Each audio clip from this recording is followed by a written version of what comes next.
Benar itu ucapan yang menurut saya teledor, itu ya keliru itu ya. Saya kira beliau menyesal ya.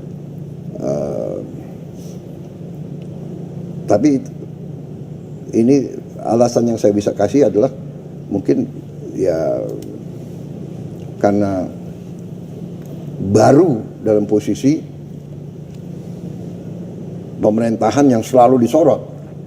Jadi kadang-kadang orang yang dari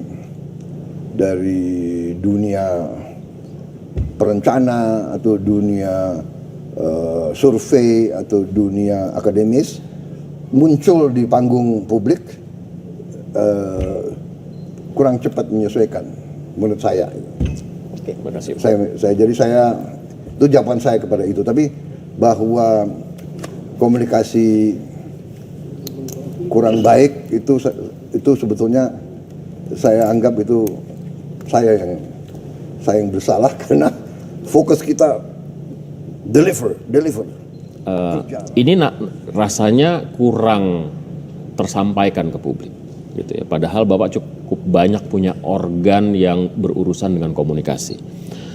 Kita ini tumbuh mengikuti jejaknya Pak Prabowo dalam politik. Rasanya kita semua ini, mulai dari Bapak ikut konvensi Golkar, kemudian mendirikan Gerindra, kemudian maju Megapro, maju dan seterusnya sampai akhirnya Bapak terpilih. Perubahan komunikasi seorang Prabowo Subianto sangat jelas, gitu. Sayangnya ketika Bapak menjabat, tim Bapak itu tidak cakap melaksanakan kerja komunikasi.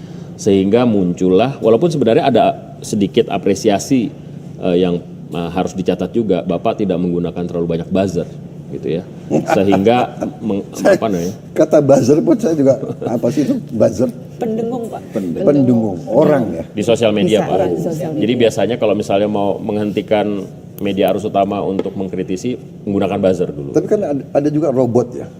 Iya, bisa. Justru bisa pakai robot. Buzzer tuh ada robot, ada manusia. Gitu. Intinya sih itu salah satu apresiasi. Mungkin saya harus pakai buzzer mulai sekarang. Tapi harus ya, ini jadi catatan kita bagaimana komunikasi itu buruk dihadirkan, terutama di akhir-akhir ketika media dikirimi bentuk teror ya, dan dijawab oleh salah satu orang yang seharusnya merepresentasi langsung Bapak, gitu ya.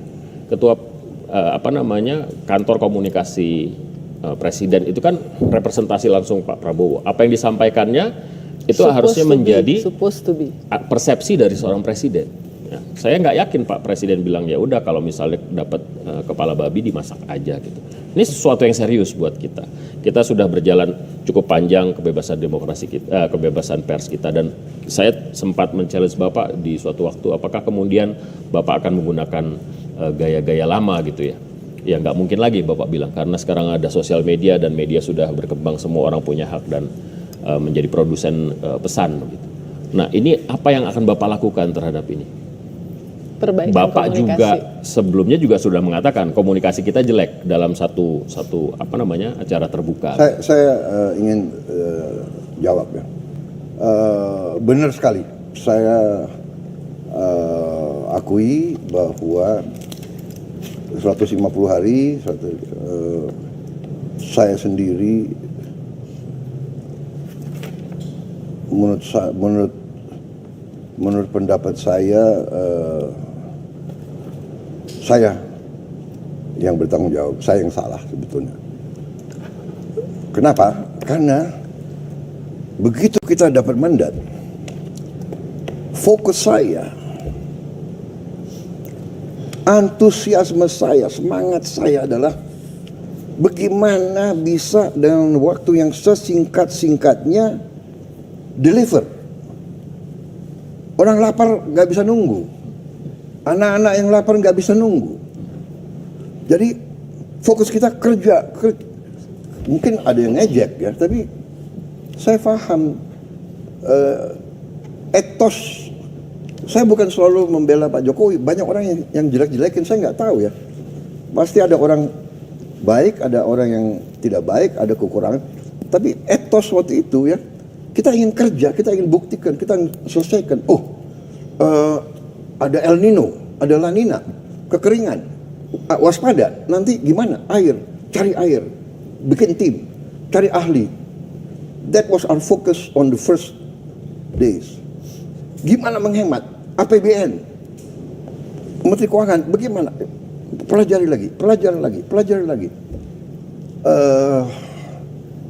Itu akhirnya tim saya semua juga kurang, karena kita waktu itu yakin kalau kita bisa deliver dengan baik, dengan cepat, kendalikan harga, turun ini, rakyat merasakan, mereka akan percaya sama kita. Ternyata itu, makanya saya anggap ini mungkin salah saya tidak terlalu, ya kalau Anda perhatikan kemana-mana saya pergi, saya nggak ada wartawan yang embed sama saya dan sebagainya.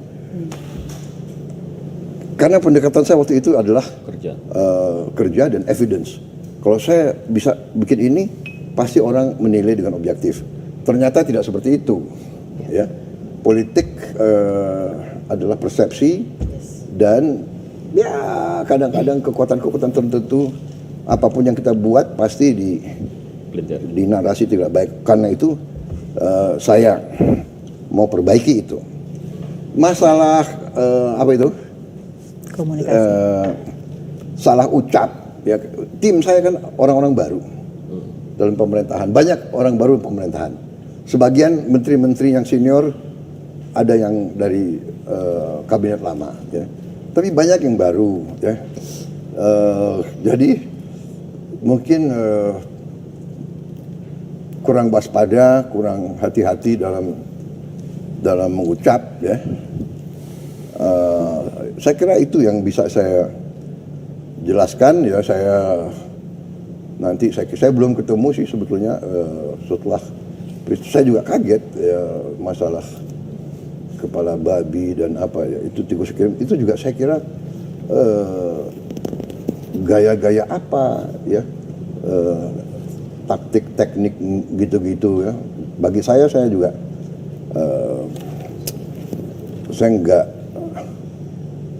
saya nggak terlalu percaya bahwa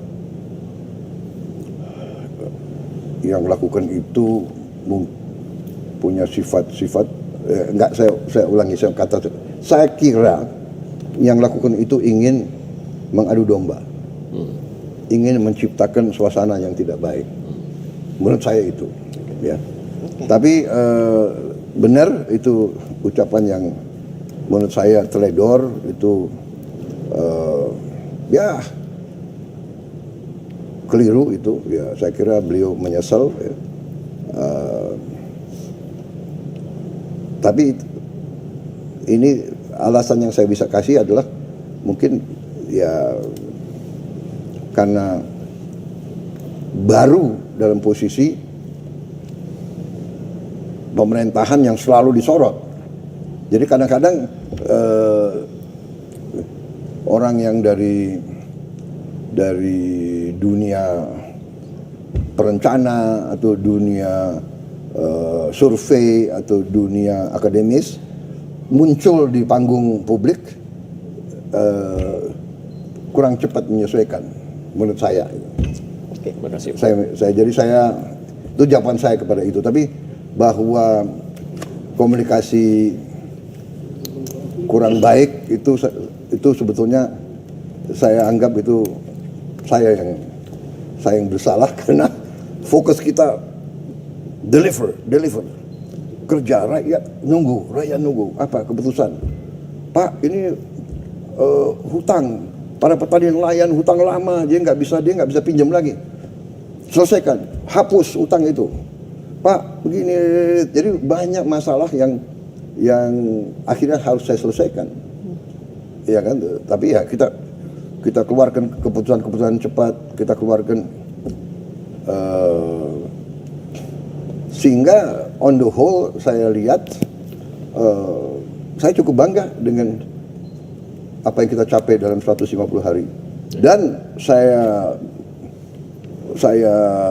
lihat dan saya yakini dalam 5, 6, 8 bulan ke depan kita akan membuat langkah-langkah fundamental terobosan yang akan memperkokoh ekonomi Indonesia di tengah situasi global yang penuh ketidakpastian, ya. Perang, persaingan, hegemoni yang sangat berbahaya, yang bisa memicu perang dunia ketiga. Ini tidak main-main, benar-benar. Saya pelajari tiap malam, saya lihat, this is very dangerous time. Very dangerous time. Amerika siap mau nyerang Iran, Rusia mengatakan jangan nyerang Iran. Kalau nyerang Iran berhadapan dengan saya, Rusia. What does it mean? Masalah Iran nanti perang dunia ketiga. Dan kita sudah non-blok, kita sudah benar, tapi kalau terjadi perang nuklir, kita non-blok aja kita akan kena. Mungkin yang negara-negara punya nuklir, ya, dia matinya lebih cepat.